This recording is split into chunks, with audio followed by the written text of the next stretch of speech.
Welcome back to Josh's Smart Home. Today, I want to talk about 5 things that I don't think you should put in your smart home and what you should get instead to make your home smarter. Let's get to it. So, we're going to start out in this dark room right here, and it's dark because our light switch failed. We have some GE branded, which are made by Jasco, Zigbee, and Z Wave light switches that have failed a lot for us. I just reinstalled this one a couple months ago, thinking that maybe we'd be able to avoid the additional failures due to the Powerwall and solar that we have powering our house, but that is not the case. This one's already failed, and I'll talk about what I would get instead. If you've been following the channel for a while, you probably know the answer is the Lutron cassette switches. I absolutely love these switches. We've had them for almost 10 years now, and we have 74 Lutron cassette devices in our house, and we haven't had a single failure. Not one.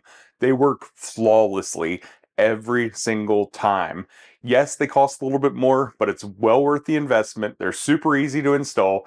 If you get the dimmers, they don't require the neutral wire, so it's a great fit for any house. Even if you don't have those neutral wires, you can use the Lutron cassette switches, and I'll link those below because they are just absolutely awesome. These are one of my favorite smart home products. Let's jump to the next product that you shouldn't get. We're back in another storage room, and that's because that's where most of the junk goes. It doesn't get the great display out in the public eye. It goes into a storage room. Luckily, this storage room, the GE switch is still working. Thank goodness. The product that we're going to talk about here are the robot vacuums and mops, and that's where our iRobot products live. So here we have the M6, the mop, as well as the S9 Plus that we had. Both of these are sitting in storage at this point because we had a number of issues with those. The mop, it stopped squirting out and would just get stuck here, and we only ever used their preferred solution, the one that we buy from Amazon that's iRobot branded and pretty expensive. So we never put any other solution in here. We added water like we were supposed to, and it still would get all foamy, and then it wouldn't spray out anymore, and sort of use the pads on the bottom and push the dirt around, and definitely didn't work very well. The iRobot, we were having some problems with some of our carpet as well for the vacuums. So we switched over to another product. Let's jump out there so I can show you. And this is another one that shouldn't be any surprise. I love the Narwal branded vacuums. So I just recently did a review on the Freo Pro here, the white one that you see behind me. And I have done a Freo Z Ultra review, the gray one that you see. I've done both those on the channel, so you can find those prior videos. These things are absolutely awesome. The Freo Z Ultra is top of the line at this point.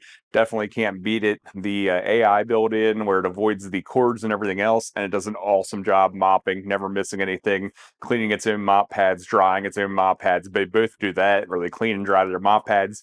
Really, really good products. Definitely recommend the Narwal over the iRobot. So if you haven't pulled the trigger, or you have an iRobot that you're looking to replace, or even another brand of a robot for the vacuum or mopping, definitely look at the Narwal because they are all in one and absolutely amazing. Now it's time to jump to the next product that I would not recommend. Next up, we have different sensors. This is a third reality door window sensor, but I would group other ones in with this, like the Meross, or even like some of the older ones like Iris brand they would have bought from Lowe's. Not just door and window open and close sensors, but also talking about like leak sensors and motion sensors. There's one brand I'd recommend for all of those, and I'm going to tell you about it in just a second. So the brand I'd recommend for the leak sensors, the door and window open and close sensors, as well as the motion sensor over here, that's a Cara, and these things are absolutely awesome.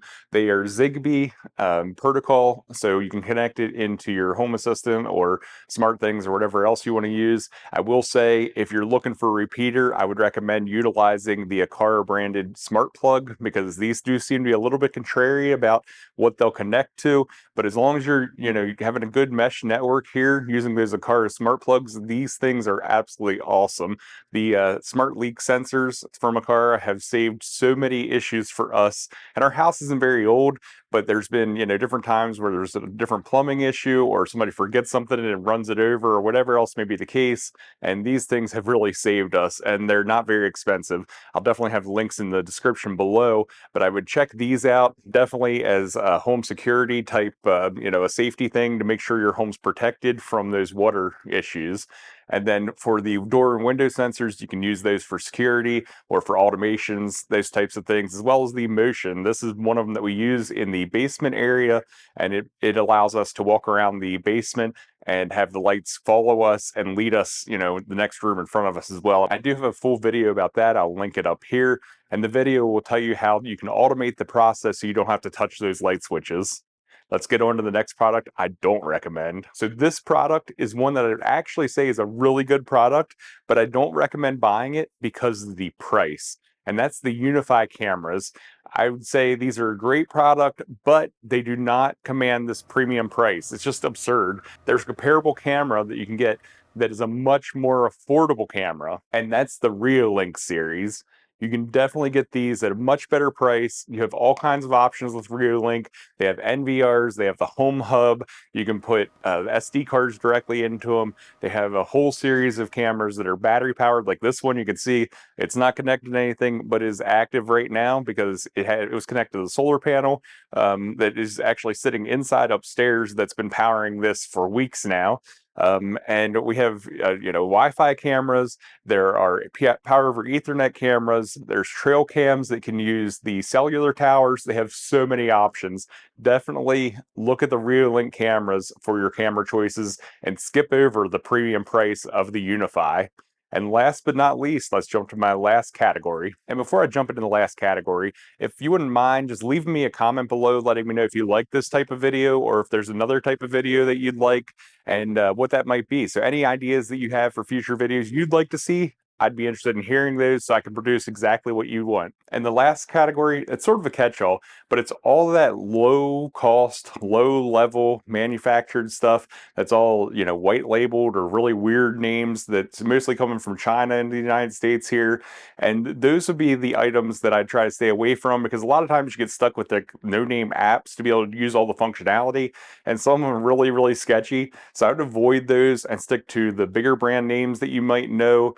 I know there's a lot of knockoffs of like the Govee or the Yeelight or one of those. There's a couple that have worked really well. Asaham I've used in the past, and they work great at my friend's house. So there are some in there that I'd say are pretty good, but they usually use a sketchier app and maybe something that I wouldn't trust as much putting on my cell phone. So instead, again, I'd stick with some of the bigger names like a Govee or Yeelight or one of those, where you have a better platform that they're building upon rather than just all sort of using these random platforms that don't really connect in, and you wouldn't have all the functionality that you'd want outside of those in, say, Google Home or Apple Home or the Amazon Assistant or even in Home Assistant.